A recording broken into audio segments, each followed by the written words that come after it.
Mwamubizi ko filime mwakunze cyane ariyo Outer Banks habuze gato ngo ntisohoke. Mwamubizi ko habuze gato ngo Netflix ufata umwanzuro wo gufata abakinnyi bose mwabonye mwira filimi ikabasimbuza abandi bitewe nuko itari ifite icyizere cy'uko bazakina filimi gakondo. Mwamubizi ko abakinnyi babiri muri bara batanu mwabonye ariwo JJ, John B, Sarah, Kiara ndetse na Pop, babiri muri bo barwanye bakabura gato umwe bamwirukane. Ese mwamubizi ko iyi filime yakinishijwe amafaranga make cyane kandi Netflix itari ifite icyizere cy'uko iyi filime izakundwa?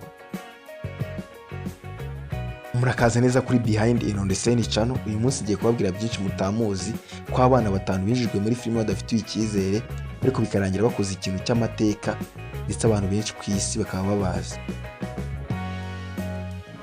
Reka duhere kuri John B, ubu twakwita umuyobozi wa Pogs. Ubu tuvugana afite imyaka 32 y'amavuko. Avuka mu muryango w'abana batandatu. Ise na nyina bahanye divorce akiri umwana muto cyane. Bimwangiriza ubuzima gusa none bituma agira inzozi zo kuzaba umukinnyi wa filime. Izi nzozi yagize yashatse uko azikurikirana bituma ajya muri Los Angeles. Yagiyeho afite amafaranga make cyane, atangira kureba uko yakina muri filimi. Gusa icyamuciye intege ni uko aho yagiye kwa Prayinga hose bagiye bamwanga. Yatangiye gusa nk'ukina muri filimi zimwe na zimwe ziciriritse afite imyaka 20, akina role nto cyane. Rimwe na rimwe akibwira ko inzozi arota zitazigera ziba impamo. Gusa ku myaka ya 27 yabonye role idasanzwe. Role yahinduye ubuzima bwe cyane nubwo yabanje kuyanga yibwira ko nta kizamugezaho. Amazina bwite y'uyu musore ni James Alexander Chase Stokes. Ibyerekeranye n'urukundo, uyu musore yateretanye n'umukobwa witwa Melanie Selene wabakineye nka Sarah Cameron muri filime yitwa Outer Banks. Barakundanaga cyane ndetse bafanwa n'abakinnyi bitewe nuko bagaragaye muri filime imwe. Gusa mu mwaka wa 2021 abo bombi barashwanye. Reka tudatinze tujye kuri Sarah Cameron. Amazina ye bwite ni Madeleine Lene Selene. Ubu afite imyaka 27 y'amavuko. Niwe mwana wenyine iwabo babyaye. Gusa yahuye n'ibibazo byinshi bitewe n'uburyo abafana bamufataga. We yatangiye kwiyumvamo ko atari mwiza kandi ko afite sitaye mbi, bituma areka kurya ndetse atangira no kugira ibibazo mu mutwe bitewe n'uburyo bamufataga hanze muri sosiyete. Nubwo ibyo byose yabinyuzemo, ababyeyi bamubaye hafi, bamuremyemo icyizere maze inzozi zo kuzaba umukinnyi wa filime yari afite arazikomeza. Gusa akigera kuri tele ibyo yafataga nk'ibyoroshye yasanze bikomeye.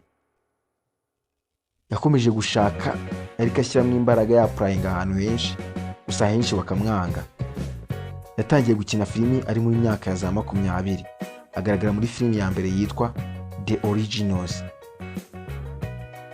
Gusa nyuma aza guhabwa amahirwe akomeye yo kugaragara muri iyi filimi benshi mwamumenyeyemo ariyo Outer Banks. Mu byerekeranye n'urukundo, nabwiye ko yakundanye n'uyu witwa John B cyangwa se James Alexander, gusa bagashwana mu mwaka wa 2021.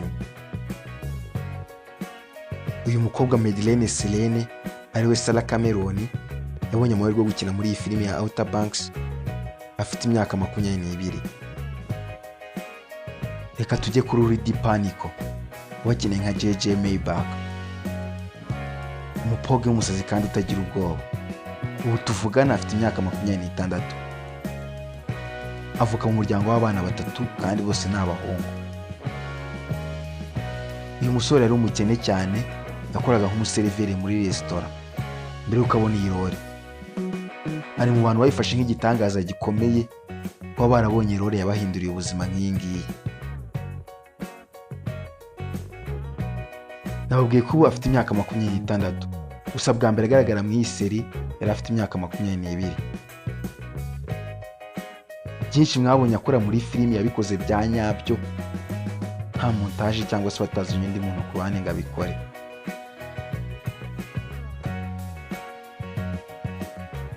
Uyu Rudy Panico wakinnye witwa JJ mu byerekeranye n'urukundo ubu ari guteretana n'umukobwa witwa Eliane Smith ufata amashusho ndetse ari n'uwafashe amashusho iyi filimi ariyo Outer Banks. Pope Hayward twakita nka ari muhanga mu box ubu tuvugana afite imyaka 25. Amazina ye bwite ni Jonathan Davis. Niwe muhungu wenyine mu bakobwa batatu babo bagira. Umuryango we wamuteye imbaraga cyane kuko ni kenshi yagerageje kureka intego yo kumukinnyi wa filimi nyuma yo kubona ko nta kazi abibonamo. Gusa ntabwo yari azi ko iyi role izamuhindura amateka yari imutegereje. Gukina filimi yabifatanyije no kwiga abasha kubona buruse. Ajya gukina iyi filimi yari afite imyaka 21 y'amavuko. Ibyerekeranye n'urukundo uyu musore abigira ibanga cyane. Ubuzima bwe ntabwo abushyira hanze. Ikijya hanze cyonyine ni akazi ke. Reka tujye kuri Kiara, umukobwa ufite umwihariko udasanzwe. Ubu tuvugana afite imyaka 25. Amazina ye bwite ni Madison Lily Bell. Ababyeyi abana nabo ntabwo ari ababyeyi be b'amaraso kuko ari ababyeyi bamwadopse. Uyu mukobwa yagaragaye bwa mbere muri iyi filimi afite imyaka 20. Mu buzima bwe busanzwe agaragaza imyitwarire idasanzwe. Mu byerekeranye n'urukundo uyu mukobwa yagiye gukunda umuntu ntabwo yita ku gitsina cye, nimba ari umugabo cyangwa ari umugore. Ashobora gukunda umugabo uyu munsi, ejo byakunda agakundana n'umugore. Ubu tuvugana ari mu rukundo n'umukobwa.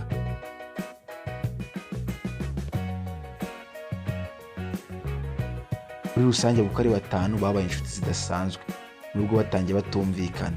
Iyi filimi yababereye ikiraro kibahuza. Ndabashimiye mwese mwabashije gukurikira Behind and Scene channel kuri uyu munsi. Ndabashishikariza gukora subscribe. Mu by'ukuri ni ikintu cyoroshye kuri mwe, gusa ni inkuru ikomeye kuri njyewe. Ciao ciao.